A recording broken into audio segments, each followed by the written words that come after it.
Good morning, physics class. Today we're going to look at a problem which is reminiscent of a very famous experiment, the Rutherford gold foil experiment. So in this experiment, Rutherford discovered that very dense nuclei, like what you would find in a gold atom, are capable of scattering very small nuclei, like what you would find in a helium atom. So we're going to study this scattering phenomenon using conservation of momentum, and it's an elastic collision, so conservation of kinetic energy as well, and write down equations that govern this interaction and see if we can figure out, if we know the scattering angle of the helium nucleus and its incoming velocity, can we figure out the post-collision velocity of these two nuclei and also the direction that the heavier nuclei get scattered as well. All right, so let's do this. We'll turn it over to the whiteboard here. All right, so I got the problem set up here, the before and after picture. So before the collision, the helium atom, the red helium nucleus, the red nucleus here, is coming in toward the gold nucleus, Au. This is the symbol for gold on the periodic table, which is blue here. And so the gold nucleus is originally at rest. The helium nucleus is coming in with some initial velocity, Vhi, the velocity of the helium nuclei initially.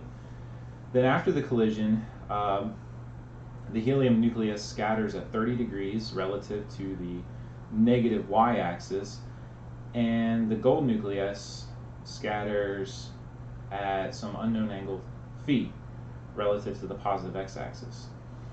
And of course, both of these nuclei have final velocities after the collision.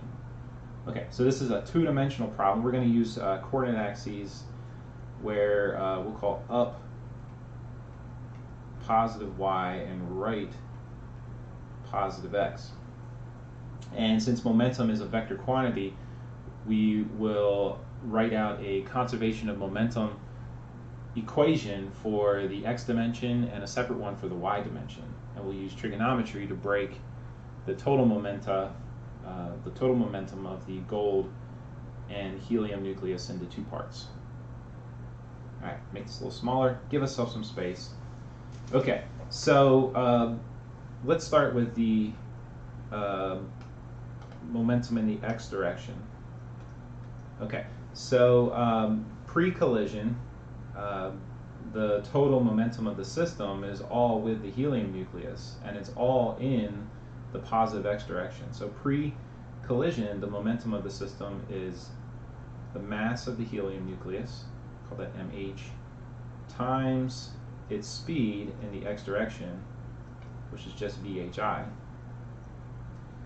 And so that's pre-collision, the total momentum, and conservation momentum says the total momentum before the collision equals the total momentum after the collision.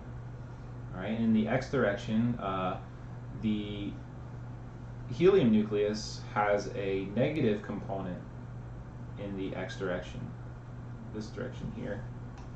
And we can get at it by using a trig function. It's going to be, I'll put a minus sign here, it's negative mh, the mass of the helium nucleus, times its speed times the sine of 30 degrees.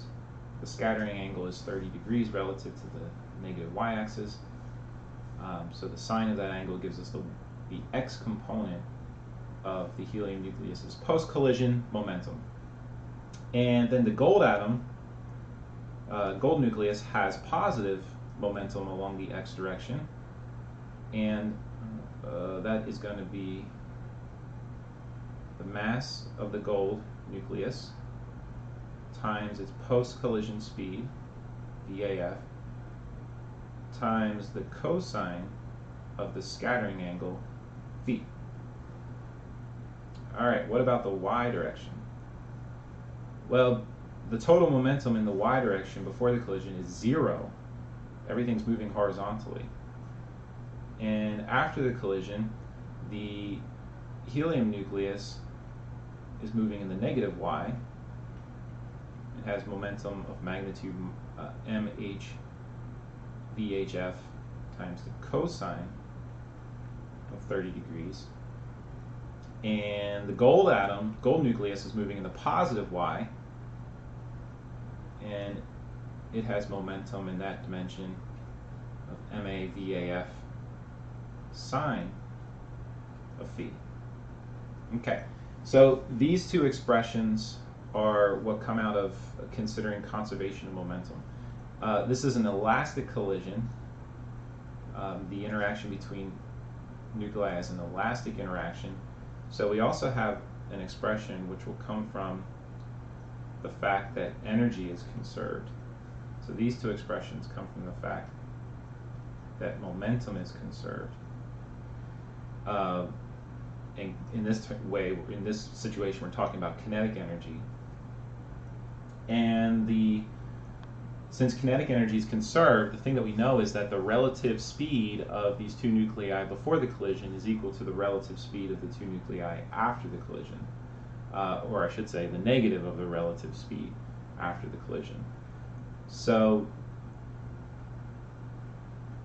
the speed of the helium nucleus before minus the speed of the gold nucleus before is going to equal the speed of the gold nucleus after minus the speed of the helium nucleus after the collision. And this term right here is 0 because initially the gold nucleus is at rest. Okay, so in this problem, the things that we are assuming that we know are the mass of the helium atom, the mass of the the mass of the helium nucleus, the mass of the gold nucleus, and the pre-collision velocity or pre-collision speed of the helium nucleus. So these are things that we know. Okay, and if in the problem that you're actually assigned in homework, what you're actually given is not the pre-collision speed of the helium nucleus, but you're given its kinetic energy. You're given K H initial. Of course, that equals 1/2 M H VH initial squared. So if you're given this quantity, you can find that quantity. And these guys are given to you as well in the problem. All right. So these are the things that you know. The things that are unknown are the scattering angle of, the angle of scattering of the incoming helium nucleus is also known, 30 degrees, but you don't know the scattering angle of the gold nucleus, and you also don't know what the final speeds of the helium nucleus and gold nucleus are. Okay, so if we look down here at these expressions, the things that we don't know are, I'll circle them in green, box them off in green. We don't know the scattering angle. We don't know the final speed of the gold nucleus. And we don't know the final speed of the helium nucleus. So there are 3 unknowns, but we have 3 equations that we can use to solve this. So algebraically, we should be able to solve for these 3 unknowns using these 3 expressions. Okay. Let's come down here and give myself some more space. And let's start by taking this first expression, the one for conservation of momentum in the x direction, and dividing it by mhvhi. Okay, and so if we take this first expression up here,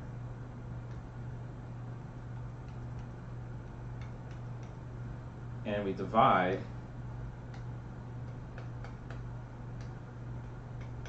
by the mass of the helium nucleus times its initial speed, in other words, the initial momentum, what we get is 1 equals, dividing MHVHI by itself gives you 1, and then that's going to equal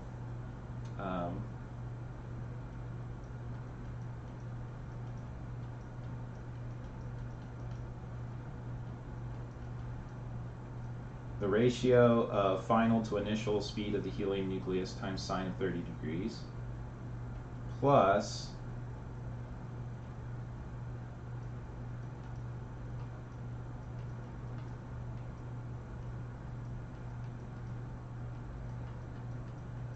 the ratio of the momentum after the collision of the gold nucleus to the pre-collision momentum in the x direction of the hydrogen nucleus times that. Okay, so cosine of phi. So I've taken this first expression and just rearranged it by dividing both sides by a quantity that gives me 1 on the left hand side. What else can we do here? Well, let's take this second expression down here and let's solve for VA final, the final speed of the gold nucleus. Okay, so if we do that, let's see, we'll add MHVHF cosine 30 to both sides and then divide both sides by the mass of the gold nucleus times the sine of phi. So that gives us VA final equals MHVH final cosine of 30 degrees divided by MA sine phi. All right, and then let's substitute this in for VA final up here, and we can eliminate that unknown from our expression. Okay, so I'm coming down here, and we get 1 equals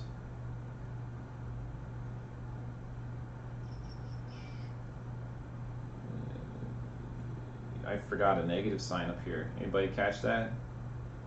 There's supposed to be a negative sign right there.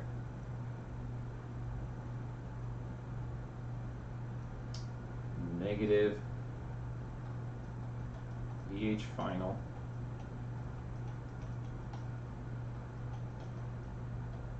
over VH initial sine of 30 degrees plus, and so if we plug this into here, a lot of the MA will cancel,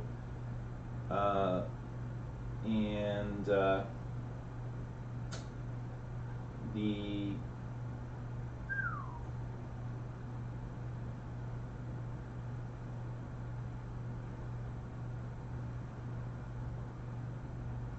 oh my, well, what are we going to get? It's a lot of algebra.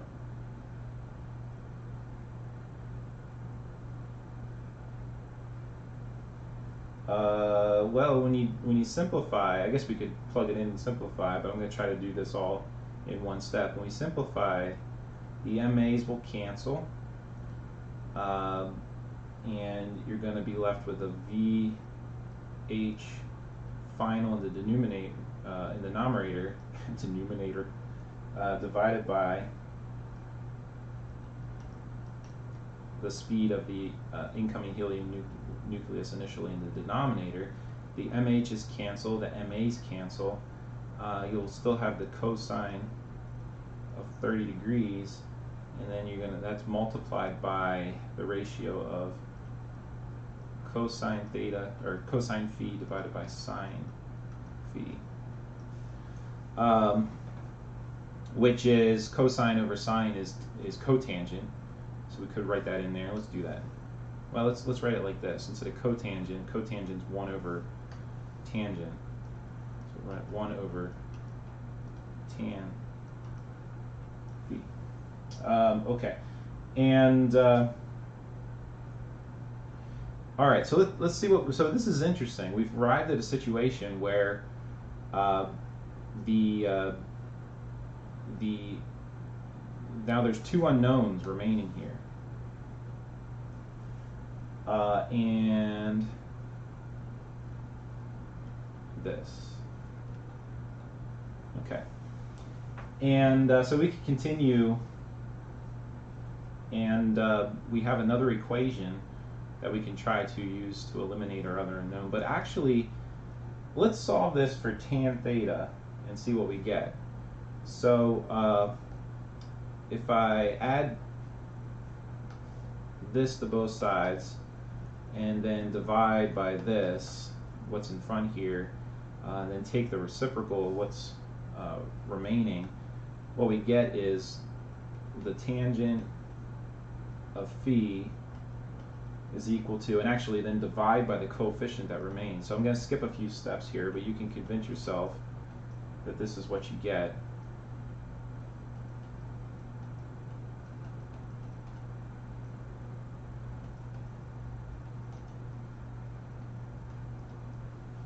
You get an expression that looks like this for the tangent of that scattering angle. All right, so there's just a lot of algebra going on here.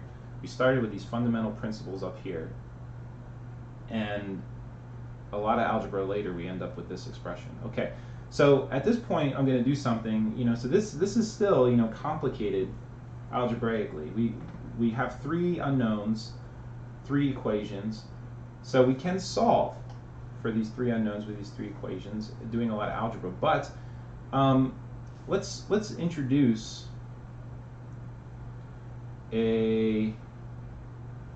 some simplifying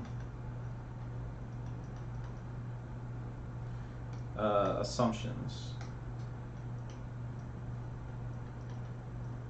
If I can't write, simplifying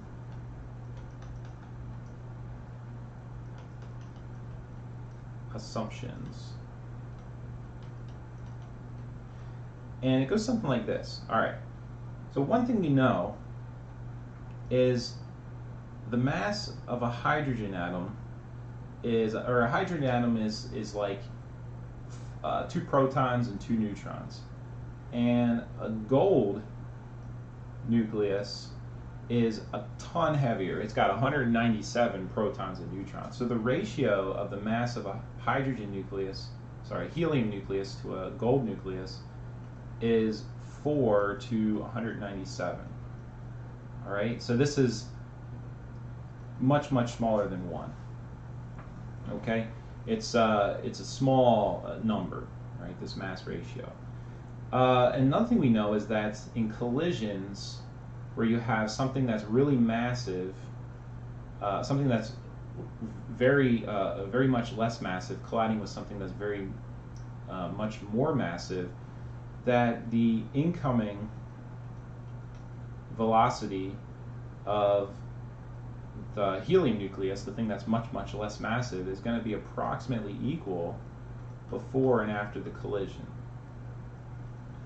Okay, so this is, you think about, well, what's the limiting condition? If an incoming projectile, an incoming nucleus, an incoming object collides with an immovable object elastically, it's going to bounce and have the same speed after the collision as it does before the collision. So is the gold nucleus capable of being moved? Yes. But since it's so much more massive, it's approximately, from the helium nucleus's perspective, an immovable object, an immovable wall, and it just collides elastically and it bounces off with the same speed that it had initially. All right, so this is an important simplifying assumption, because what we see is that if VHI, sorry, I forgot the subscripts here, is approximately equal to VHF, then this ratio, VHI over VHF, is approximately equal to 1. And all of a sudden, we have an expression with one unknown over here, and we can solve for phi. So phi equals the inverse tangent of the cosine of 30 degrees divided by 1 plus the sine of 30 degrees. And that gives us an answer of 30 degrees. So the scattering angle of the helium nucleus, or sorry, the gold nucleus, phi up here, is 30 degrees. Okay. All right, and then after you find that, it's you can go back, and the thing that you want to find then is you can go back up here and use this expression to find the final velocity of the gold nucleus. VA final equals, well, the ratio of MH over MA is 4 over 197.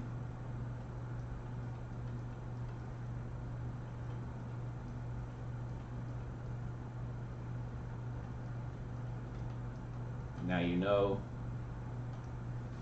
phi is 30 degrees as well, and this is approximately equal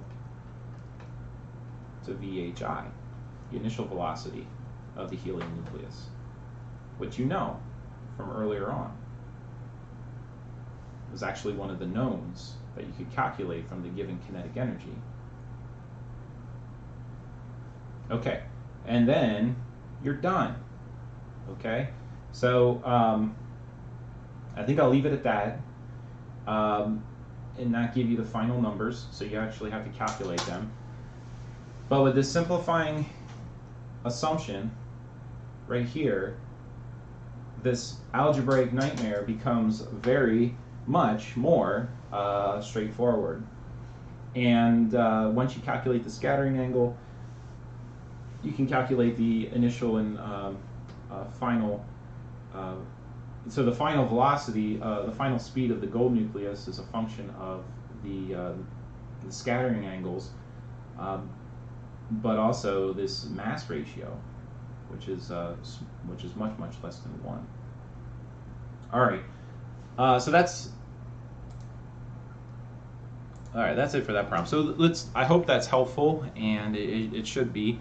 But this approach of using simplifying assumptions, simplifying the mathematics of complicated algebra is something that you encounter a lot in physics, and it's very powerful. It can take a problem that is very, very hard or even impossible to solve, and bring it down into something that you can find an analytical solution to. It might be an approximation, but in this case, it's a good approximation. All right, I'll see you next time.